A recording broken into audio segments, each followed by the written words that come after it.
The father said it was improper for girls to go swimming, and then he gave his daughter 5 cents to buy a hot dog. However, the girl firmly refused. I don't want to buy it. I want to win it. The father thought his daughter was just throwing tantrums. But to his surprise, Trudy was serious. Out of nowhere, she got her hands on a ukulele and sang day and night.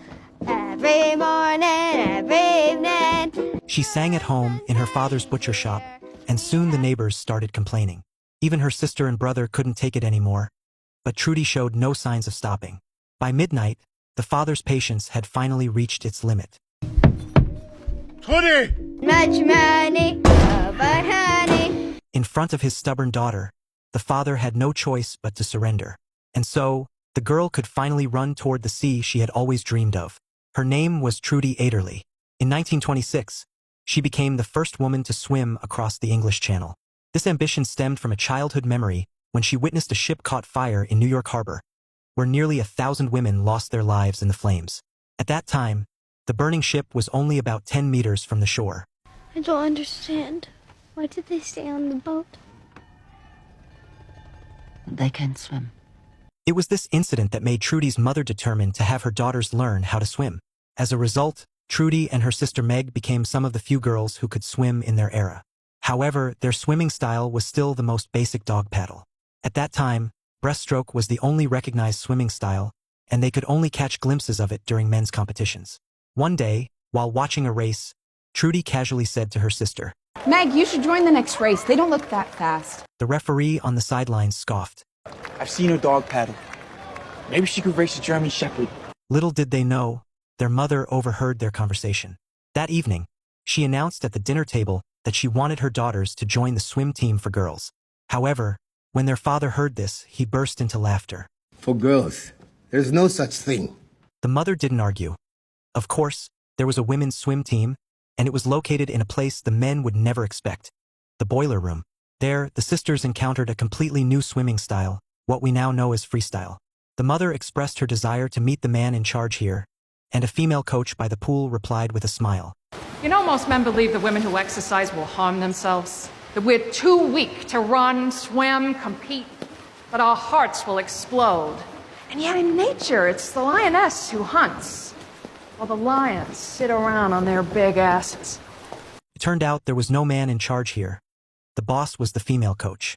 The mother proudly introduced her 2 daughters, but as soon as they got in the water, their dog paddle style drew ridicule from the others. The coach felt a bit awkward but still expressed her willingness to accept Meg because she showed potential. However, Trudy was out of luck. Unless she was willing to stoke the boiler, she could only observe from the sidelines.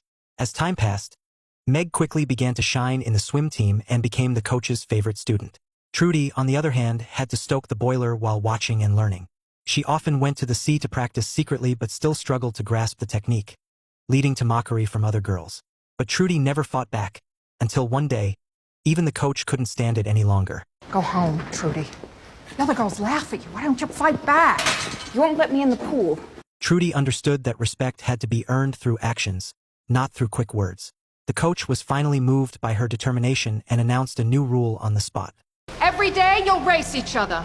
Last place feeds the boiler. Starting now. Trudy earned herself a fair chance to compete, and the coach began to teach her.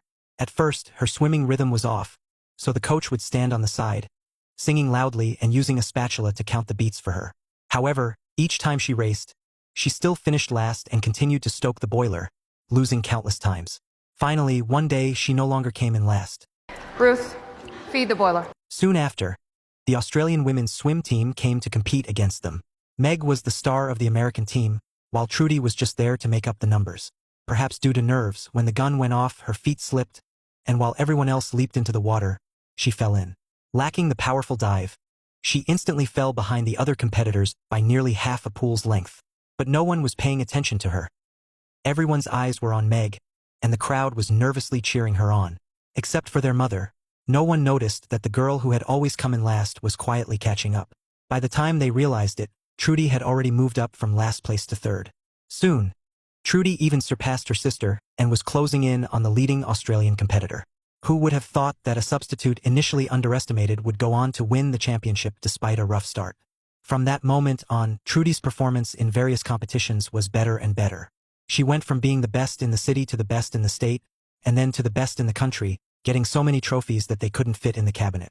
Reporters flocked to her, but their main concerns were whether she liked to bake cakes, if she could dance, and if she had a boyfriend. In the public's eyes, they believed that no matter how big a girl's achievements were, all she did was ultimately secure a good marriage. Naturally, her father thought the same way. Although his daughter broke the 200-meter world record, her mother couldn't hide how proud she was of their daughter. He carelessly tossed the prize into a drawer. Instead of celebrating Trudy's 4 world records, he was more concerned with whether she could win the affection of her future husband. One day, a strange young man arrived at their home. It was clear he was the matchmaker her father had found for Trudy. She was furious, as this decision hadn't been discussed with her at all. Noticing her anger, her mother secretly suggested a plan. After dinner, Trudy pretended to take a walk with the young man by the seaside. Suddenly, they heard Meg's voice calling for help from a distance. Meg was hanging off the edge of the dock, screaming for rescue, and ultimately pulled Trudy into the water with her. The young man was terrified. He had no idea that the sisters were both excellent swimmers. By the time he rushed to the water's edge, the girls had already disappeared beneath the surface. The young man was left in a panic, and naturally the engagement was off. The sisters laughed uncontrollably at home, but this time their father was genuinely angry. He questioned how the girls would support themselves if they didn't marry. Was swimming really a viable option? Deep down, the sisters understood their fate, but they weren't ready to bow to reality just yet. Then an opportunity arose. The president of the National Olympic Committee personally visited to invite Trudy to represent the United States at the 1924 Olympics in Paris. If she could win an Olympic gold medal, her life might change forever. Hope ignited within Trudy, but she never imagined that the president didn't actually want her to win, nor did he wish for any girl to succeed.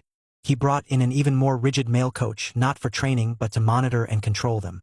Sure enough, after they boarded the ship, the coach arranged for the girls' room to be located near the engine, making it impossible for them to sleep well. During the day, they weren't allowed to step out of the dark room, while the male athletes were free to train on the deck and enjoy the sunshine. When the girls protested, demanding equal treatment, the coach refused them on the grounds of propriety. As a result, they had no opportunity to train for 3 whole weeks. By the time they were finally in the water again, it was during the official competition, and Trudy, unable to find her rhythm, couldn't perform to her potential, ultimately winning only a bronze medal. The other girls also returned empty-handed.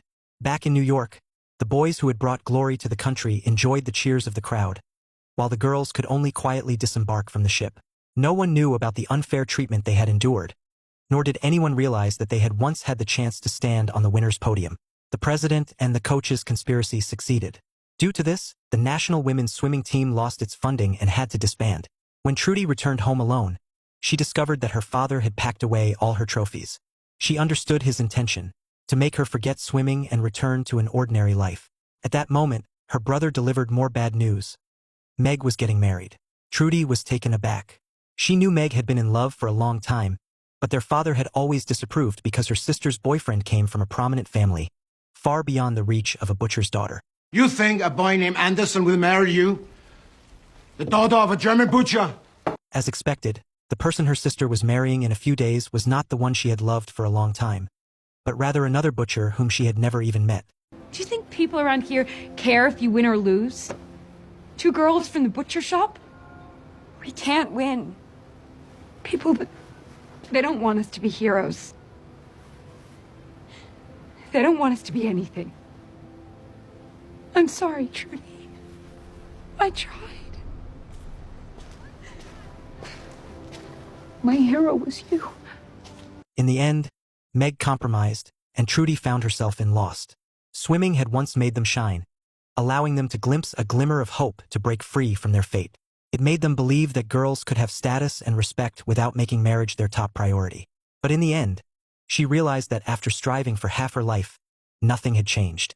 No matter how many trophies she won or records she broke, in the eyes of the world, she remained just a butcher's daughter waiting to be married. She often stared out at the sea, watching as the lifeguards chased away girls in short swimsuits. Was this the fate that awaited girls? Until one day, a few little girls approached her. Excuse me, miss? Are you Trudy? Yes. I just want to say that because of you, they let me swim.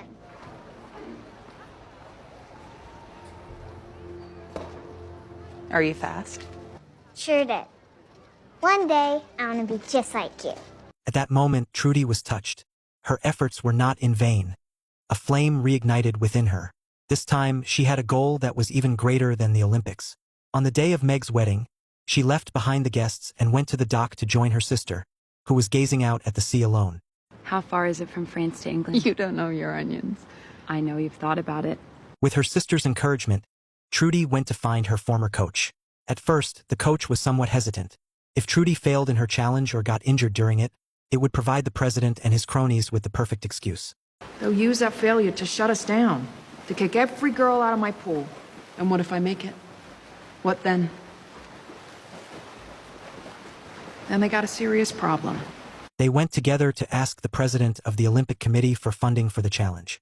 Unsurprisingly, the president flatly refused. He was in a hurry to go to dinner in Jersey. What if I meet you there, Mr. Sullivan? New York and Jersey face each other across the water. Trudy proposed that the president drive over while she swam across. If she succeeded, the Olympic Committee would sponsor all her expenses for the challenge of crossing the English Channel. 7 miles. In how many hours? 5. I'll do it in 4. 3. Do it in 3, and we'll sponsor you. And dinner will be on me. The president walked away proudly, while Trudy smiled. Because of a bet, the girl, wearing a swimsuit, jumped into the Hudson River, determined to swim from New York to New Jersey. Her goal was to reach the restaurant where the president of the United States Olympic Committee was dining within 3 hours. Only if she succeeded would the president agree to sponsor her attempt to swim across the English Channel, a feat only 5 male athletes had accomplished at that time. As Trudy swam through the pitch-black, icy waters, the president was enjoying his Boston lobster in the restaurant. By the time he finished his meal, Trudy was still nowhere in sight. Just as he was about to assume she had failed and was ready to leave with peace of mind. Her time is up. How was dinner, Mr. Sullivan? 2 hours and 56 minutes. Your men will verify the time. Trudy won the bet. As promised, she and her coach indulged in a lavish meal at the upscale restaurant, basking in the joy of victory. In the summer of 1926, Trudy arrived in France, ready to swim across the English Channel. She was the first woman ever to take on this challenge, and the whole world was watching to see if a woman could complete such a grueling, extreme feat. Swimming across the English Channel was considered one of the toughest challenges, often referred to as the Everest of swimming. The waters were freezing cold, with unpredictable currents, treacherous weather, and dangerous jellyfish and sharks lurking beneath. Surrounded by supporters, Trudy leaped into the sea. The air temperature was 8 degrees Celsius, and the water was a chilly 16 degrees Celsius. She had a smooth start, moving steadily forward. However, the male coach sent by the president kept trying to disrupt her rhythm. Trudy! Slow down! Seeing that Trudy was ignoring him, the coach wrote instructions on a small chalkboard. Trudy glanced at it, smiled, and kept swimming at her own pace. Even the reporters could tell what was happening by now. She's not listening to him. 4 miles in and showing no signs of fatigue. Trudy Ederle is swimming faster. Trudy was swimming smoothly, but the coach grew increasingly frustrated. Concepts like national honor and the human spirit were no match for his petty jealousy. The brighter Trudy shone, the more his own mediocrity was highlighted. What's more, before he had even come on board, he had promised the president that he wouldn't let Trudy complete the challenge. She won't get past the 7th mile. Bet on it. So he grabbed an apple and, under the guise of offering her energy, called Trudy over to the side of the boat. In front of everyone, he deliberately held the apple high, just out of her reach. If Trudy accidentally touched him, it would be considered a violation, and the challenge would immediately be over.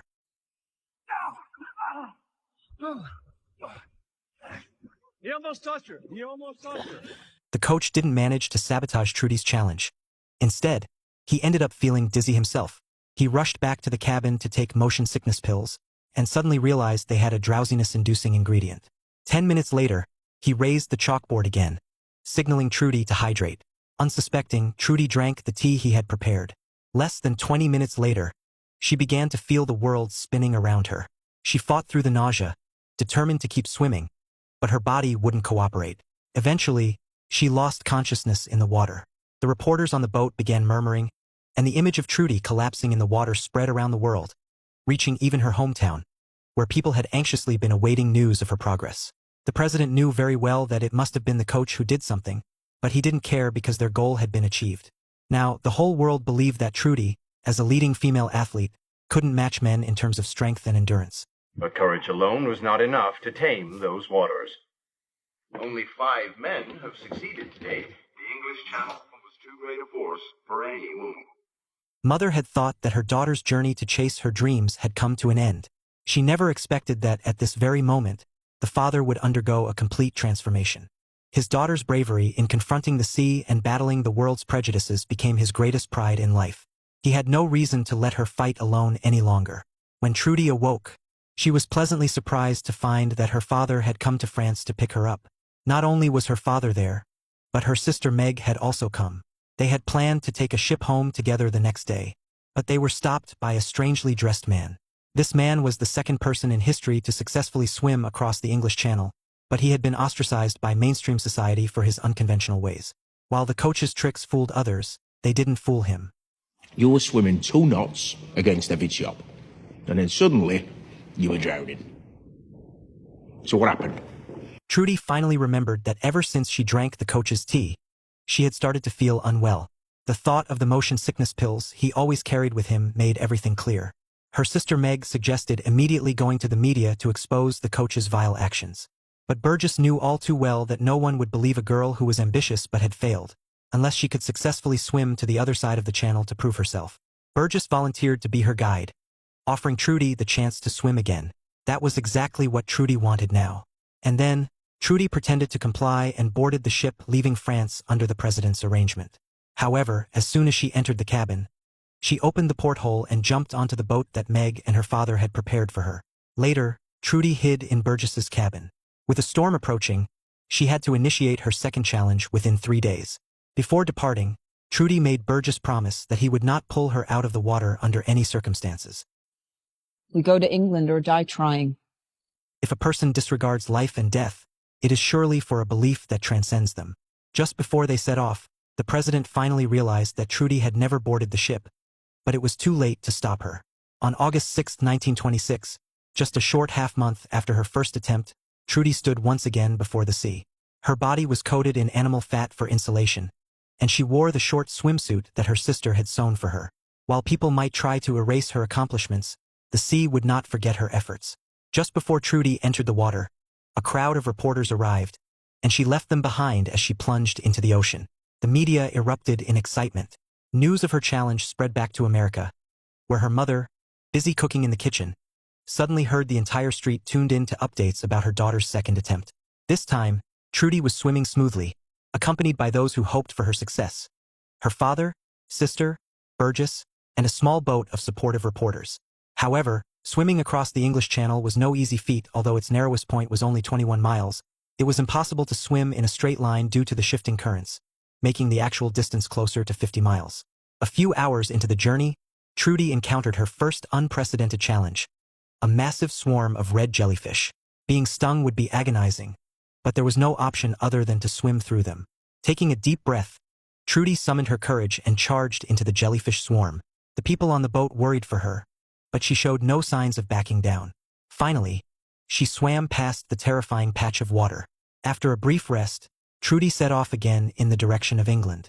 The next stretch went smoothly. 8 hours later, she had already covered half the distance, and the news exhilarated the world. They no longer doubted Trudy's ability to conquer the English Channel. However, Trudy eventually reached her physical limits. Despite still moving her arms, she was no longer making progress. Just when everyone was at a loss, Meg came up with an idea. Hey! What are you doing? Trudy hates to lose a race. Dressed in her pajamas, she jumped into the icy water and started playing the games they used to play as children. Right to run up here! Sure enough, the tactic worked. It brought back the happiest memories of their childhood. Encouraged by her sister, Trudy pushed through this physical barrier, and her speed stabilized once more. She ravenously devoured the food. Only in this vast and free ocean could she escape the confines of being expected to eat like a lady. Soon, she was just 6 miles away from England. However, these last 6 miles were the most perilous. Burgess's worst fears came true. Their boat was pushed toward the Goodwin Sands, a treacherous area known for claiming thousands of ships throughout history.